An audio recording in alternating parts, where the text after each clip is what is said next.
मोटापे का वाहिद इलाज बगैर किसी दवा और एक्सरसाइज के 1 घंटे में 500 ग्राम से लेकर 1 किलो तक वजन कम किया जाएगा। नई टेक्नोलॉजी के जरिए ट्रीटमेंट किया जा रहा है SPS slimming and beauty clinic में। इस इलाज से आपको किसी भी तरह के साइड इफेक्ट्स भी नहीं होंगे। कलर इंप्रूवमेंट, पिंपल्स और डार्क सर्कल्स के लिए भी आप आ सकते हैं SPS slimming and beauty clinic, Hyderabad, Abids beside Agrawala sweet house. Screen पर दिए गए नंबर्स पर कॉन्टैक्ट करें।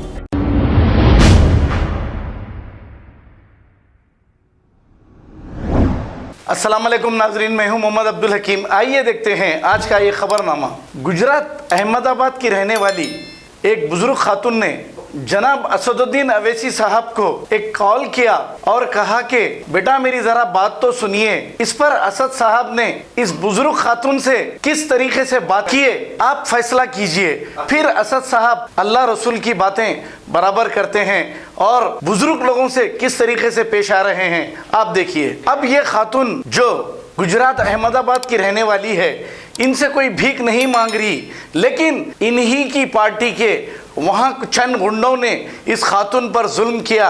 ये दास्तान सुनाना चाह रही है बेचारी। अहमदाबाद के एक AIMIM के लीडर अल्ताफ बासी का जुल्म इस बुजुर्ग खातून पर, यह तफसील MP साहब को सुनाने के लिए कॉल किया।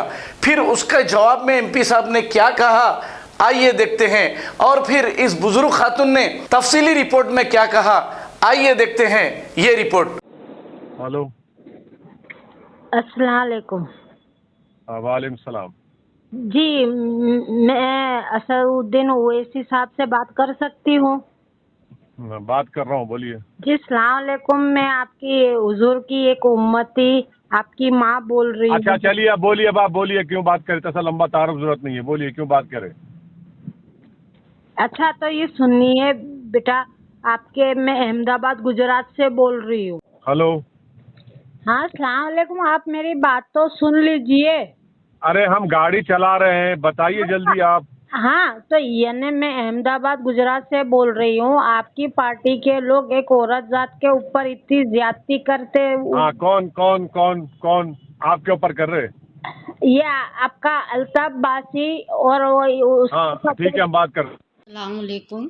मैं अहमदाबाद से आप सभी को ये बताना चाहती हूँ कि असदुद्दीन ओवैसी एक बददिमाग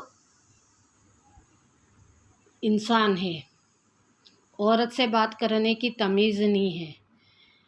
मैं इसके आदमीन अल्ताफ बासी और नाजिम, इसकी पार्टी के लोग मेरे को ज़बरदस्ती मेरे घर से मेरे को निकालने की करते। इतना मेंटली मेरे को टॉर्चर करा, मेरे पे पुलिस केस करा, मेरे भाइयों पे झूठे इल्ज़ाम लगाए कि मैं तंग आ गई हूँ। और यहाँ के मौलाना हबीब मेरे को 1 वीक का इन लोगों ने अल्टीमेट दिया है कि 1 अठवाडिये में तुम मकान खाली कर दो। मैंने बहुत मिन्नतें की कि 1 अठवाडिये में घर कैसे खाली करूं, लेकिन ये लोग इतने, क्योंकि मैं मेरे शौहर की दूसरी बीवी हूँ, तो ये लोगों को एक्सेप्ट नहीं करते। आज मेरे को 60 साल की बूढ़ी हूँ, मेरी शादी को 23 साल हो गए, और ज़बरदस्ती मेरे देवर ने, नाजिम ने मेरे को तलाक दिलाई। आज वो मेरी सौतन गुजर गई, उसके बाद ये लोगों ने उसके बच्चों के साथ मिलकर मेरे को और मेरे बच्चे को हैरेसमेंट करना चालू कर दिया है। इसके मेरे सौतेले बेटे ने मेरे पे झूठी तोहमतें लगाकर झूठा पुलिस केस किया, और यहाँ की पुलिस प्रशासन मेरे को इतना जलील करा। जलील करने वाला कौन? मेरे अपने मुसलमान भाई। और ये ओवैसी से जब मैंने बात करी तो इतनी बदतमीज़ी से मेरे साथ उसने बात करी। जो ये ओवैसी दिखता है असल में वो ऐसा है नहीं, मुसलमानों का गद्दार है ये। मैंने थक हार के भारतीय जनता पार्टी, हिंदू वाहिनी, बजरंग दल, इन लोग सबसे मैंने मदद मांगी, लेकिन जहाँ भी नाम ओवैसी का आता है सब ने हाथ ऊंचे कर लिए, कोई ने मेरी मदद नहीं करी। ये अल्ताफ बासी, इसके ओवैसी के जितने भी हमारे अहमदाबाद के अंदर इसके कैंडिडेट है सारे गुंडे और बदमाश है। दिखने को तो शरीफ बनते हैं लेकिन एक नंबर के बदमाश है। मेरा खुद का देवर ओवैसी की पार्टी का मेंबर हैगा, ये अल्ताफ बासी को सपोर्ट करता है।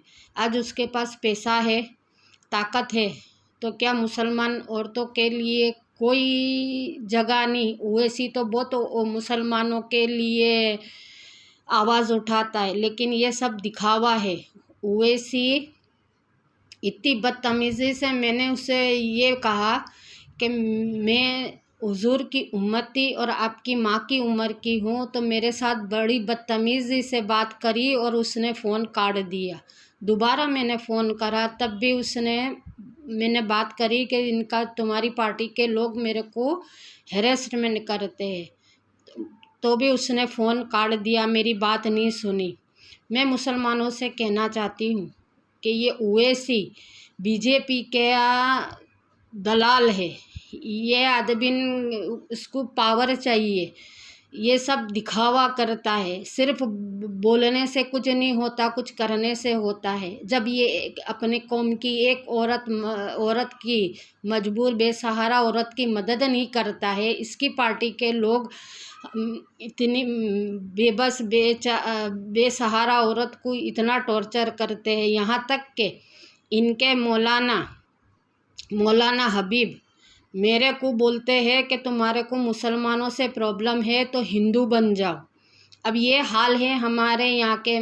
मैं मौलाना मदनी की जो तंजीम बनी है वहाँ भी गई थी, लेकिन इन लोगों ने मेरी कोई मदद नहीं की। मेरे को कहते हैं कि पुलिस केस कर दो। ये हाल है हमारी कौम का कि मुसलमान तंजीम तो बना लेते हैं लेकिन कोई मदद नहीं करता। और अफसोस होता है सज्जाद नोमानी साहब पर और मौलाना मदनी और जितने भी है कि ओवैसी जैसे को सपोर्ट करते हैं। कोई ऐसी तंजीम इन लोग सज्जाद नोमानी साहब ने, मौलाना मदनी ने कोई ऐसी तंजीम नहीं बनाई है कि जिससे औरतों को इंसाफ मिल सके। अगर हमारी कौम के बड़े लीडर ही पैसों के पीछे भागेंगे और वो लोग शोहरत के पीछे भागेंगे तो मुसलमान की औरतें कहाँ जाएगी? जाहिर सी बात है, आज जो हो रहा है, मुसलमान की लड़कियां गैर कौम के साथ भाग रही है, उसके ज़िम्मेदार हमारे मुसलमान कौम के बड़े आलिम, मौलाना, मुफ्ती, ये सब है। आज हिंदू गैर कौम में देख लो, ये लोग गली गली अपने जाकर अपने लोगों को जगा रहे हैं, लेकिन हमारे मुसलमान अपनी मस्ती में मस्त है। ये भी नहीं समझ, बस ये बोलते हैं कि क्या करें, मजबूर है, कुछ नहीं कर सकते। मैंने कहा अगर मेरे पड़ोस में आग लगी है तो मैं अपने घर में भी आग लगते देर नहीं लगेगी।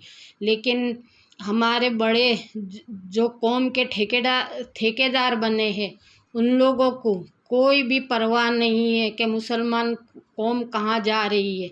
मैं दूसरे शहर की बात तो नहीं करती, लेकिन मेरे ही अहमदाबाद शहर के अंदर इतना बुरा हाल है कि ये मौलाना हबीब है जो पूरे अहमदाबाद के मुफ्ती उलमाओं को कंट्रोल करता है, और मेरा देवर नाजिम ये इसके अंदर उसका पूरा सपोर्ट करता है। तो क्या मेरे को कभी भी इंसाफ नहीं मिलेगा? आज मैं और मेरा बेटा मजबूर है। इन लोगों ने मेरे को इस शहर से भगाने के लिए मेरी खर्ची तक की इन लोगों ने बंद कर दी। खैर, रिज़्क़ का देने वाला अल्लाह है। मेरे को अल्लाह की ज़ात पे उम्मीद है। मेरे को कोई रिज़्क़ की परवाह नहीं, लेकिन इन लोगों ने इतना जुल्म करा है। ये ओवैसी के लोग हैं, और ओवैसी के यहाँ बार बार मैंने फ़ोन करा। इसके मुश्ताक अहमद करके इसका जो पार्टी का मेंबर है, उसे भी कई मर्तबा मैंने फ़ोन करके कहा तो बस वो आके बात कर लेगा अल्ताफ से, लेकिन मेरी कोई मदद नहीं करता, कोई हक बात बोलने के लिए तैयार नहीं। क्या एक मुसलमान और औरत को ये घुट घुट के मर जाना है? मेरी उम्र 60 साल है, मेरे को नहीं मालूम कि मेरी मौत कब आ जाए, लेकिन मैं ये मुसलमानों को कहना चाहती हूँ, अगर हम मुसलमान अगर नहीं जागे और ये मौलाना मुफ्ती उल्मा जो बड़े अपने आप को दीन के ठेकेदार, इस्लाम के ठेकेदार बता रहे हैं, ख़ासकर मौलाना मदनी, महमूद मदनी साहब, सज्जाद नोमानी साहब, अगर आपने कोई भी चीज़ नहीं करी, आपके पास दूसरे बड़े बड़े लोगों के लिए वक्त है, लेकिन एक मज़लूम औरत के लिए आपके पास वक्त नहीं है। आप फ़ोन पे बात भी नहीं करते और ना ही कोई फ़ोन उठाता है, तो ऐसी तंजीम किस काम की? आपने तंजीम, महमूद मदनी साहब ने तंजीम तो खोल दी है, इनके तंजीम के लोग मुझे पुलिस में केस करने को कहते हैं। हमारी कौम के बड़े औरत को हर्राज होने के लिए केस करो, पुलिस स्टेशन जाओ, सब पे केस कर दो, बस यही काम रह गया है औरतों के हक़ में। औरतों का इस्तेमाल करना, औरतों का इस्तेमाल तो आप लोग कर लेते हो, शाहीन बाग को खुलवा के औरतों का इस्तेमाल कर लिया, लेकिन औरत की मदद तो कीजिए, एक मज़लूम औरत की तो मदद कीजिए। यानी मैंने यहाँ के मुसलमानों को, अल्लाह, यहाँ के बड़े बड़े लोग हैं जो मुसलमान के ठेकेदार, उन्हें अल्लाह और अल्लाह के रसूल का वास्ता दिया, लेकिन ओवैसी के डर से, मेरे देवर नाजिम के डर से ये लोगों ने मेरी कोई मदद नहीं करी। मौलाना हबीब ने तो यहाँ तक का कहा कि तुम्हारे को यहाँ कोई मदद नहीं करेगा, क्योंकि पुलिस प्रशासन, डीएसपी, एसपी, कमिश्नर सब इनकी जान पहचान है। तो क्या एक औरत को, यानी अल्लाह से बढ़कर हो गए ये लोग। आज यहाँ के मुसलमान, यानी कोई ईमान नाम की चीज़ नहीं है। आज मुझे हिंदू बनने के लिए कहा जाता है, मेरे मुसलमान। आज ये मौलाना लोग हैं, मौलाना लोग भी दादा बन गए हैं। आज उनको कौन बोलता है? कोई नहीं बोलता है, क्योंकि उनको ओवैसी का सपोर्ट है, और ओवैसी अल्लाह रसूल की बातें करके बेवकूफ़ बनाता है। मेरे सुन्नी भाइयों, मेरे तमाम मुसलमान भाइयों से गुजारिश है कि ओवैसी के चंद दिए हुए टुकड़ों के ऊपर लोभ ना करे, और ओवैसी की असलियत, मैं कोई पार्टी से नहीं हूँ, मैं कोई के बहकावे में नहीं आती हूँ, मैंने खुद ओवैसी से बात की है, लेकिन ओवैसी ने बड़ी बदतमीज़ी से मेरे साथ बात करी। आज ये मैं दावे के साथ कह सकती हूँ कि ओवैसी भाजपियों के साथ मिला हुआ है, ये गद्दार है, मुसलमान कौम का गद्दार है। जिस तरह इमाम हुसैन के साथ गद्दारी की, वही कौम का ये ओवैसी मुसलमानों के साथ गद्दारी कर रहा है।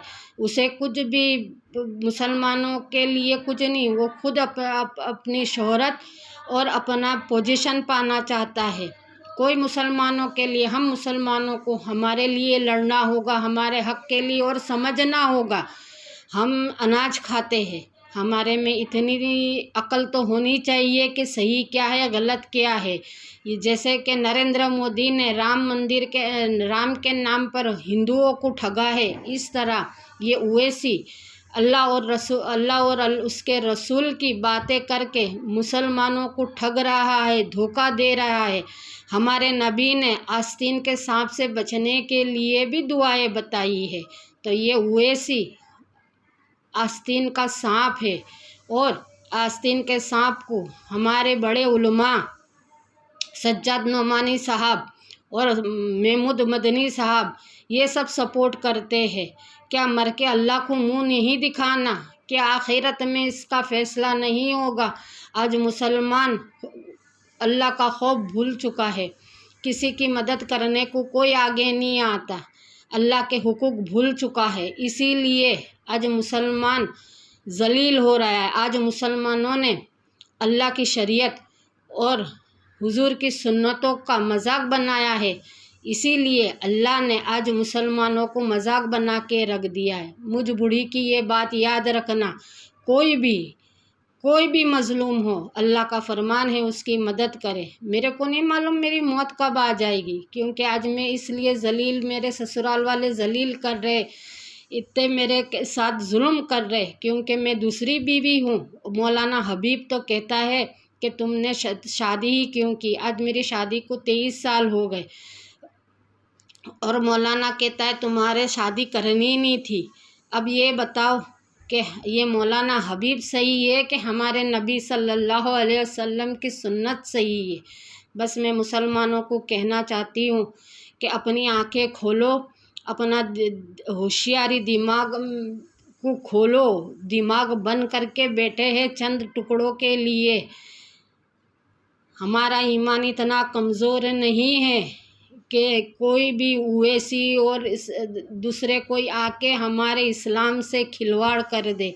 मीडिया भी उन लोगों के साथ है। क्यों मीडिया आप इनके खिलाफ़, हमारे गुजरात अहमदाबाद की मीडिया भी कोई भी उसके ख़िलाफ़ बोलने को तैयार नहीं है।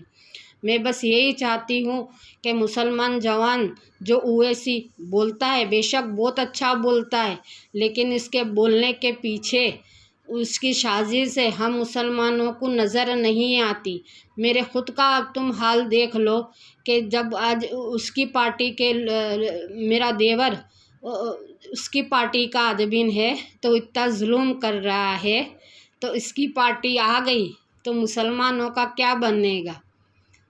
वैसी एक दूसरा मोदी है, मुसलमानों के हक़ में वो कभी भी कुछ भी नहीं करेगा। अभी उसे पावर चाहिए। जिस दिन उसके पास पावर आ गया, ये आदमी मुसलमानों के लिए कुछ नहीं करेगा।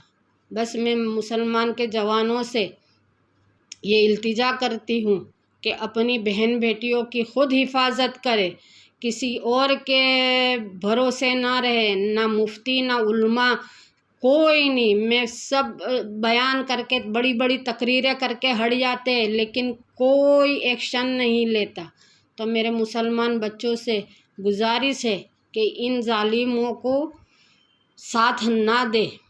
और इतनी बदतमीज़ी मेरे साथ ओवैसी ने करी है कि अफसोस होता है। मैं खुद इसकी पार्टी को मैंने वोट दिया था, लेकिन ये एक ओवैसी एक घटिया, उसने घटियापन दिखा दिया कि एक औरत के साथ बात कैसी की जाती है। इसका दो मुँह वाला इंसान है। बाहर कुछ दिखता है, मेरे पास उसकी रिकॉर्डिंग भी है, आप उसको सुन सकते हो। अस्सलाम वालेकुम। अस्सलाम वालेकुम नाजरीन, आपसे ये गुजारिश है, अगर अब तक आप हमारे चैनल को सब्सक्राइब नहीं करे हैं तो सबसे पहले सब्सक्राइब कर दीजिए, फिर इसके बाद बेल आइकन बटन को दबा दीजिए, तो आपको हमारी आने वाली हर वो अपडेट सबसे पहले आपको मिल जाएगी। और लाइक और शेयर करना ना भूलें। 7H न्यूज़, सिर्फ आपकी आवाज़।